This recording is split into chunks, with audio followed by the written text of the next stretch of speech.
कामचोर देवरानी।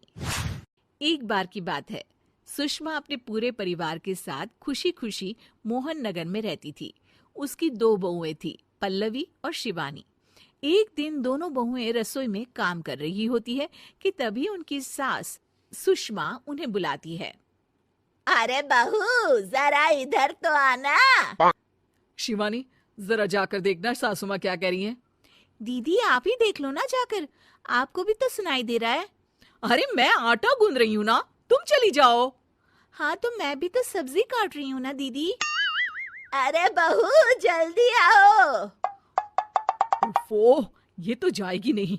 मैं ही जाकर देखती हूँ कि क्या करना है। पल्लवी सुषमा के कमरे में जाती है। जी मम्मी जी, क्या हुआ? शाम को घर पर कुछ मेहमान आने वाले हैं, तो तुम अच्छा सा खाना बना लेना बहू।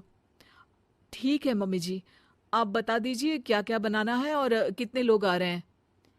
सुनील की मौसी जी और उनका पूरा परिवार आ रहा है। कुल मिलाकर 3 लोग और हमें मिलाकर हुए 9 लोग। तो अभी से ही तैयारी करना शुरू कर दो। और हाँ, घर की सफाई भी कर देना, हाँ, अच्छे से। जी मम्मी जी, सब काम हो जाएगा, आप चिंता मत कीजिए। पल्लवी शिवानी को घर में मेहमान आने वाले हैं इसके बारे में बताती है। क्या 9 लोगों का खाना बनाना होगा, घर की सफाई करनी है? बाप रे, सासू माँ ने तो हमें घर की नौकरानी ही समझ कर रखा है। ऐसा नहीं बोलते शिवानी, हम इस घर की बहू हैं और घर के काम करना हमारा फर्ज है। दीदी तो है ही सासू माँ की चमची, जब देखो सासू माँ सासू माँ। मैं तो इतना सारा काम नहीं करने वाली। हाँ। शिवानी कपड़े लेकर गमला साफ कर रही होती है और चक्कर आने का नाटक करने लगती है। मेरा सर चकरा रहा है। तभी वहां पल्लवी और सासू माँ जाते हैं। अरे बहू, क्या हो गया तुम्हें? मम्मी जी, बहुत तेज सर में दर्द हो रहा है। तुम एक काम करो शिवानी, आराम कर लो। नहीं नहीं दीदी, घर में मेहमान आने वाले हैं, मुझे आपकी मदद करनी चाहिए। अरे कोई बात नहीं शिवानी, तुम आराम कर लो, मैं सब काम कर लूंगी। ठीक है दीदी, अगर आप इतना कह रही हैं तो आराम कर लेती हूँ। शिवानी आराम से अपने कमरे में मैगजीन पढ़ रही होती है। इसे कहते हैं आराम की जिंदगी। इतना सारा काम। चलो सारा काम खत्म हो गया, शिवानी को देख आती हूँ। शिवानी अपने कमरे में ईयरफोन में गाने सुनते सुनते सो जाती है और उसके साइड में मैगजीन भी रखी होती है। पल्लवी वहां आ जाती है और वो सब देखती है। ओहो, तो मतलब सब काम चोरी का बहाना था। अभी बताती हूँ इसको। घर का सारा काम मुझे करना पड़ा और ये महारानी यहाँ मैगजीन पढ़ रही है, गाने सुन रही है। पल्लवी रसोई से एक प्लेट और चम्मच लेकर आती है और शिवानी को थाली बजाकर उठाने लगती है। शिवानी अचानक से उठती है। उठ गई महारानी, गाने भी सुन लिए, मैगजीन भी पढ़ ली। तुम तो बहुत बड़ी झूठी निकली शिवानी। तुमने सर दर्द का बहाना बनाया ताकि काम करने से बच सको। हाँ बनाया बहाना, तो क्या करती, इतने सारे काम करती। मुझे कोई शौक नहीं है चापलूसी का। क्या चापलूसी?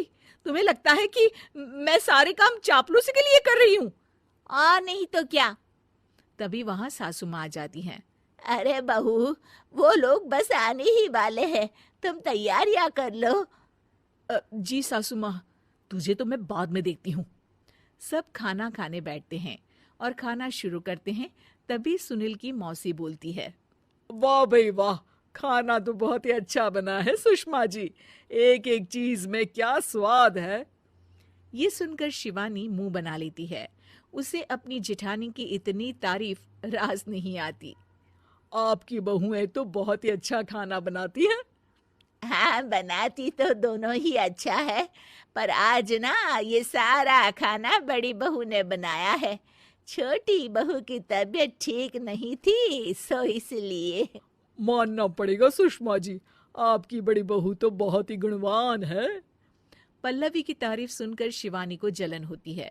पल्लवी ये सुनकर खुश हो जाती है और शिवानी की तरफ देखकर उसे चिढ़ाती है। कुछ देर बाद मेहमानों के जाने का वक्त हो जाता है। मौसी जी सबके लिए उपहार लाई होती है। वो सबको शगुन के पैसे देती हैं और अंत में पल्लवी के पास आती है। तुम्हारे लिए शगुन का लिफाफा तो है ही, पर बहू तुम्हें एक और उपहार भी मिलेगा इतना अच्छा खाना बनाने के लिए। मौसी अपने सोने के कंगन निकालकर पल्लवी को पहना देती है। ये लो, ये मेरे मनपसंद कंगन है, अब से ये तुम्हारे हुए। धन्यवाद मौसी जी। ये देखकर शिवानी तो पूरी तरह से जल जाती है और गुस्से से रसोई में चली जाती है। तभी वहां पल्लवी आ जाती है और उसे अपने कंगन दिखाने लगती है। देवरानी जी, अब आपका सर दर्द ठीक तो है ना? मुझे लगता है कि अब सर दर्द शुरू हो गया होगा आपका।